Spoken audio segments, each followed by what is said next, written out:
एक बार फिर से स्वागत करते हैं आपके अपने इस YouTube चैनल जीनियस क्लासेस में। तो आज की क्लास में हम क्या सीखेंगे? आज की क्लास में हम ये सीखेंगे कि किसी भी संख्या का जो यूनिट डिजिट होता है वो कैसे निकाला जाता है।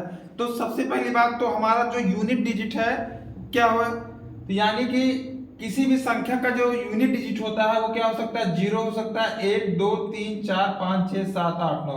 यानी कि ये जो हमारे अंक दिए हैं किसी भी संख्या का जो यूनिट डिजिट है ये हो सकता है, इसके अलावा हमारा कोई भी यूनिट डिजिट होगा नहीं। तो सबसे पहली बात यहाँ सीखेंगे, हमने यहाँ पे एक लिखा है 0 1 5 6, यानी कि 0 1 5 6 एक ऐसी संख्या है कभी भी इसका चाहे वर्ग करेंगे चाहे क्यूब करेंगे तो हमको सेम संख्या मिलेगी। अगर हम 0 की पावर यहाँ कुछ भी लिखें तो क्या होगा? 0 होगा। अगर मान लीजिए 1 की पावर 1 का मान निकालेंगे क्या आएगा? हमारा 1 आएगा। अगर 1 की पावर 100 निकालेंगे तब भी हमारा जो यूनिट प्लेस पे आएगा वो क्या आएगा? हमारा 1 आएगा।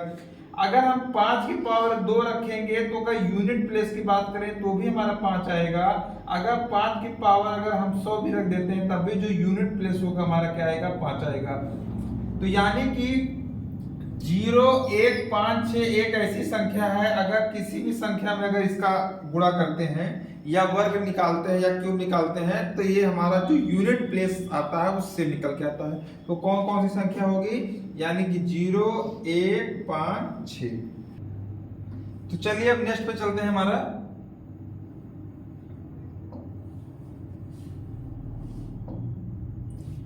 अब यहां पे समझिएगा, अगर यूनिट प्लेस पे अगर हमारा 4 आए, अगर यूनिट प्लेस पे अगर 9 आए तो उन सिचुएशन में हम करेंगे क्या? अगर सपोज दैट अगर 4 की पावर अगर 1 करेंगे, अगर 4 की पावर 2 करेंगे, ठीक है। और यहाँ पे हमारा क्या है? यहाँ पे है 9 की पावर 1 और 9 की पावर 2। अगर 4 की पावर 1 करेंगे तो 4 की पावर 1 का मान क्या आएगा? 4, यानी यूनिट प्लेस पे हमारा आएगा 4। और 4 की पावर 2 करेंगे तो 16 आएगा, यानी यूनिट प्लेस पे 6। अगर 9 की पावर 1 करेंगे तो क्या आएगा? आपका 9 आएगा। और 9 की पावर 2 करेंगे यानी 81 आएगा, यानी 1। यानी कि कहने का शेष हमारा क्या है? अगर 4 की पावर अगर हमारा ऑड है तो हमारा जो यूनिट प्लेस है वो क्या आएगा? 4 आएगा। अगर 4 की पावर अगर हमारा इवन नंबर है तो अगर यूनिट प्लेस पे बात करें तो 6 आएगा। यानी कि अगर 4 की पावर हमारा 8 है तो हमारा सेम आएगा। अगर यहाँ पे 9 की पावर 8 है तो हमारा सेम आएगा। अगर यहाँ पे 4 की पावर अगर हम इवन कर देते हैं तो 6 आ जाएगा। अगर 9 की पावर अगर हम इवन कर देते हैं तो हमारा 1 आ जाएगा। चलिए नेक्स्ट पे चलते हैं।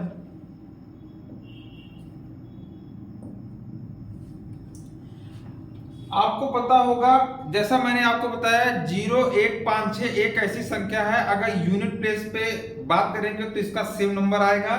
अब बात करते हैं उसके अतिरिक्त, यानी हमारा 0 1 5 6 हो गया, उसके बाद हमारा 4 हो गया, उसके बाद हमारा 6 हो गया, ठीक है। इन सब संख्याओं के अलावा, इन सब संख्याओं के अलावा यानी कि जब भी अगर हमारा 2 7 8 9 आएगा तो यहाँ पे साइक्लिसिटी बनती है। तो साइक्लिसिटी के सिचुएशन पे हम करेंगे क्या? जो पावर होगी उसको हम 4 से क्या करेंगे? डिवाइड कर देंगे। तो यानी 4 से डिवाइड करने के बाद जो भी हमारी संख्या बढ़ती है उसके बेस पे हम क्या करेंगे? अपना निकालेंगे यूनिट प्लेस नंबर। चलिए नेक्स्ट पे चलते हैं। यहाँ पे एक छोटी सी बात है, समझिएगा। मैंने क्या लिखा है यहाँ पे? यहाँ पे लिखा है सभी अभाज्य संख्या के गुणनफल का इकाई का अंक क्या होगा। तो सबसे पहली बात आपको पता होगा अभाज्य संख्या, मैंने प्रीवियस वीडियो में आपको समझाया था कि अभाज्य संख्या किसे कहते हैं? ऐसी संख्या जिसके केवल और केवल कितने फैक्टर होते हैं? 2। यानी कि सबसे छोटी जो अभाज्य संख्या होती है हमारी क्या होती है? वो हमारी होती है 2। तो यहाँ पे कह रहा है सभी अभाज्य संख्या के गुणनफल का इकाई का। तो हमारा सबसे जो छोटी संख्या है अभाज्य वो क्या है? 2। अब 2 से सबसे बड़ी अभाज्य संख्या क्या है? हमारा 5। उसके बाद क्या है? हमारा 7। उसके बाद हमारा क्या है? 11। अगर 2 और 5 का गुणा करेंगे तो हमारा क्या आ जाएगा? 0, यानी 2 पंचे 10, यानी यूनिट प्लेस हमारा क्या आया? 0। और 0 का दुनिया के किसी भी संख्या से अगर गुणा करेंगे तो क्या आएगा? हमारा 0। यानी इसका जो ऑप्शन आएगा क्या आएगा? सभी अभाज्य संख्या के गुणनफल का इकाई का अंक जो होगा क्या निकल के आएगा? 0। यानी option number A is correct answer. और नेक्स्ट पे चलते हैं, यहाँ पे लिखा है सभी विषम अभाज्य संख्या के गुणनफल के करेंगे तो उसका इकाई का अंक क्या आएगा। तो यहाँ पे समझिएगा, यानी कि वो संख्या अभाज्य भी हो और उसके बाद क्या हो, विषम हो। यानी कि जो सबसे छोटी अभाज्य संख्या होती है वो क्या होती है, 2 होती है। लेकिन हमको यहाँ पे क्या लिखना है, सभी विषम अभाज्य संख्या, यानी 2 को नहीं लेंगे, हम लेंगे कहाँ, 3 से। 3 के बाद हमारा 5 आ गया, उसके बाद 7 आ गया, उसके बाद हमारा 11 आ गया, 13 आ गया। तो यहाँ पे समझिएगा, यहाँ पे क्या आया हमारा 5। 5 का गुणा करेंगे किससे, 3 से, 15 आ जाएगा। यानी 5 का किसी भी विषम अभाज्य संख्या से गुणा करेंगे तो जो यूनिट प्लेस हमारा निकल के आएगा वो क्या आएगा, 5। इसका कौन सा ऑप्शन हो जाएगा, option number D correct answer. अब यहाँ पे हमारा एक छोटा सा सिंपल सा क्वेश्चन है साइक्लिसिटी के बेस पे। यहाँ पे क्या लिखा है, 415 की पावर 511, 635 की पावर 1197 और 5616 की पावर 42। इसमें आपको फाइंड करना है यूनिट प्लेस। क्या, यूनिट प्लेस। तो यूनिट प्लेस मैंने आपको सिखाया था साइक्लिसिटी के एवज में हम करेंगे क्या, साइक्लिसिटी के एवज में हम करेंगे क्या, यहाँ पे जो ये नंबर दिख रहा है 415, हम 415 का जो लास्ट यूनिट नंबर है क्या, 5 को पकड़ेंगे। अब उसके बाद करेंगे क्या, इस 511 में हम 4 का डिवाइड करेंगे। क्योंकि आपको अगर कह दूं कि 415 की पावर अगर आपको कितने बार गुणा करना है, 511 बार, तो अगर नॉर्मली वे में अगर करते चले जाएंगे तो आपका पूरा दिन खत्म हो जाएगा, गुणा नहीं हो पाएगा। हमको कॉन्सेप्ट के आधार पे करना है। यानी जब 4 से भाग करेंगे तो क्या निकल के आएगा, यानी कि 4 एकम 4, यहाँ पे क्या बचेगा, 1 और 1, 4 दूनी 8, उसके बाद 3 और 1, यानी 4 सत्ते 28, यानी कितना बचेगा, 3। तो यहाँ क्या करेंगे, 5 की पावर 3 लिख देंगे। आप समझिएगा, यहाँ पे हमारे जो यूनिट नंबर है क्या है, 5। अब इसको 4 से भाग करेंगे, यानी जब 4 से भाग करेंगे तो क्या आएगा आपका, 4 दूनी 8, उसके बाद यहाँ पे 3 और उसके बाद 9, 4 9 36 और 1 और 7 4 चौक 16, यानी कितना कैरी बचेगा, 1 यहाँ पे लिख देंगे हम। उसके बाद यहाँ पे क्या है, यूनिट नंबर 6। अब इसको 4 से भाग करेंगे तो 10 बार में पूरा कट जाएगा, क्या बचेगा, 2 बचेगा। ठीक है, आपको पता है 5 की पावर कुछ भी करेंगे तो क्या आएगा, 5 आएगा। यहाँ 5 की पावर 1 का मान क्या आएगा, 5 आएगा। और 6 की पावर 2, यानी 6 की पावर 2 का मतलब 6। उसके बाद 5 5 10, 10 6 16, और 16 का जो यूनिट प्लेस निकल के आया क्या आया, 6। यानी कि इस क्वेश्चन का जो आंसर निकल के आया उसका यूनिट प्लेस क्या होगा, 6। अब नेक्स्ट पे चलते हैं। अब आपको इसमें बताना है कि हमारी यूनिट प्लेस क्या होगा। तो आपको करना क्या है, इसको हम 4 से डिवाइड कर देंगे। 4 से डिवाइड करने के बाद हमारा जो रिमाइंडर बचेगा वही हमारा क्या होगा, उसी बेस पे हम निकालेंगे। यानी इसको जब 4 से भाग करेंगे तो क्या आएगा, 4 सत्ते 28, यहाँ क्या बचेगा, 3, उसके बाद 5, 4 सत्ते 28, 3 और 5, 4 और 32, यानी कि क्या बचेगा, यहाँ बचेगा 3। उसके बाद यहाँ पे क्या होगा, 7 और 4 की पावर 1 हो जाएगा। यहाँ पे क्या बचेगा, यहाँ यानी 3 लेना है। अब भाग करेंगे 4 से, यानी 4 दूनी 8, यानी 3 हुआ, यहाँ 3 हुआ। उसके बाद 4 32, 14 हुआ, 4 3 12, 4 3 24, 1 4 4 16, 4 एकम 4 और 3 8, यानी कि 4 9 36। यहाँ क्या बचा, 3 की पावर 2, यानी 2 की पावर 3 का मान क्या आएगा आपका, 8 आएगा। 7 की पावर 1 का मान आपका 7 आएगा, और 3 की पावर 2 का मान क्या आएगा, 9 आएगा। यानी 8 और 7 को जोड़ेंगे क्या आएगा आपका 15, और 15 9 24।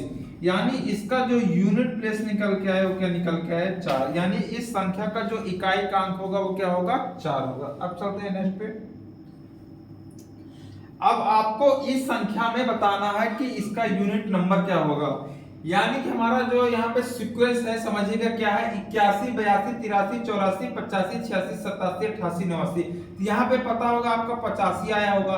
85 यहाँ पे जो यूनिट नंबर है क्या है, 5। 5 का किसी भी सम संख्या से अगर गुणा करेंगे तो क्या आएगा 0। तो आपसे यूनिट प्लेस पूछ रहा है, यानी इतना सा बड़ा क्वेश्चन और सिंपल से आपका क्या आ जाएगा 0। इस क्वेश्चन का जो आंसर निकल के आएगा क्या आएगा 0, क्योंकि यहाँ पे 85 आएगा। 85 क्या है, एक विषम संख्या। विषम संख्या का जब भी सम संख्या से गुणा करते हैं तो जो यूनिट नंबर होता है उसका इकाई का अंक 0 आता है। अब चलते हैं नेक्स्ट पे। अब यहाँ पे आपको बताना है कि इसका यूनिट नंबर क्या होगा। आपको पता होगा यहाँ पे हमारा क्या है 5, यानी कि 5 का किसी भी विषम संख्या से अगर गुणा करेंगे तो क्या आएगा 5 आएगा। लेकिन यहाँ पे 5 है और यहाँ पे हमारा एक क्या है 738 सम संख्या है, यानी जब इसके यूनिट प्लेस से गुणा करेंगे तो क्या आ जाएगा 0। हमको कुछ चेक ही नहीं करना है, यानी सम विषम का कॉम्बिनेशन लगाना है। इसका भी आंसर क्या आ जाएगा 0, यानी option number A correct answer. अब चलते हैं नेक्स्ट पे। अब आपको बताना है इसका आपको इकाई का अंक बताना है, यानी कि 0 की पावर कुछ भी, इसका इकाई का अंक क्या आएगा 1 0। उसके बाद 1 की पावर कुछ भी, उसका इकाई का अंक क्या आएगा 1। यहाँ पे है 2, लास्ट में है 2। 2 की पावर अगर 2 करेंगे तो लास्ट में क्या आएगा इकाई का अंक 4 आ जाएगा। यहाँ 3 की पावर लास्ट में क्या है 2, 3 की पावर का 2 करेंगे क्या आएगा 9, यानी 9 4 13 1 14 14, यानी इकाई का क्या आ गया आपका 4, यानी इसका कौन सा हो जाएगा option number D is correct answer. चलिए नेक्स्ट पे चलते हैं। अब आपको इसमें काउंट करना है कि 43 की पावर 46 का इकाई का अंक क्या होगा। मैंने आपको क्या बताया था, आपको यहाँ पे जो लास्ट नंबर है इसी को पकड़ना है, यानी मैंने क्या पकड़ा 3। अब आपको 4 से डिवाइड करना है। अगर 4 से डिवाइड करेंगे तो क्या आ जाएगा ये 11 चौक 44, यानी कि क्या बचेगा रिमाइंडर हमारा बचेगा 2। 3 की पावर 2 का मान क्या आ जाएगा, यानी 3 गुणे 3 यानी 9। इसका जो यूनिट प्लेस आएगा वो क्या आएगा 9 आएगा। तो आज की क्लास में बस इतना ही। मिलते हैं नई क्लास में, यूनिट एंड नंबर सिस्टम की क्लास की दूसरी रहेगी, उसमें हम और बेहतरीन क्वेश्चन देखेंगे कि कैसे यूनिट प्लेस आसानी से निकाला जाता है। तो आज की क्लास में इतना ही। तो जिंदगी में एक बात आप हमेशा याद रखिएगा, जब भी एक स्टूडेंट अपने लाइफ में आता है तो जब भी जिंदगी के बारे में अच्छे समझता है तो उसको वास्तविक दुनिया के बारे में पता लगता है कि जो एक्चुअली में है वो वास्तविक दुनिया से काफी भिन्न है। उसके एवज में एक लाइन पढ़ता हूं, समझिएगा। मुश्किल थी संभलना ही पड़ा घर के वास्ते, मुश्किल थी संभलना ही पड़ा घर के वास्ते, फिर घर से निकलना ही पड़ा घर के वास्ते, मजबूरियों का नाम हमने शौक रख दिया, हर शौक बदलना ही पड़ा घर के वास्ते।